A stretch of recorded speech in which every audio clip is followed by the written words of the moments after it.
শ্রী শ্রী রামকৃষ্ণ পরমহংসের জীবন কাহিনী। কেউ কেউ মনে করে আমার বুঝি জ্ঞান ভক্তি হবে না, আমি বুঝি বদ্ধ জীব, গুরুর কৃপা হলে কিছুই ভয় নাই। একটা ছাগলের পালে বাঘ পড়েছিল, লাফ দিতে গিয়ে বাঘের প্রসব হয়ে ছানা হয়ে গেল।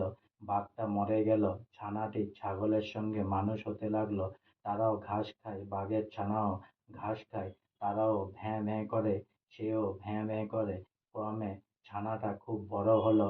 একদিন ওই ছাগলের পালে আর একটা বাঘ এসে পড়ল। সে ঘাস খেকো বাঘটাকে দেখে অবাক, তখন দৌড়ে এসে তাকে ধরে।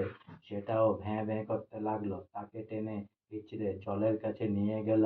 বললে, দেখ জলের ভিতর, তোর মুখ দেখ, ঠিক আমার মতো দেখ, আর এই যে খানিকটে মাংস, এটে খা। এই বলে তাকে জোর করে খাওয়াতে লাগলো। সে কোনো মতে খাবে না, ভ্যাঁ ভ্যাঁ করছিল। রক্তের আস্বাদ পেয়ে খেতে আরম্ভ করলে। নতুন বাঘটা বললে, এখন বুঝছিস আমিও যা, তুইও তা। এখন আয় আমার সঙ্গে বনে চলে আয়। তাই গুরুর কৃপা হলে আর কোনো ভয় নেই। তিনি জানিয়ে দেবেন তুমি কে, তোমার স্বরূপ কি। আজকে আমার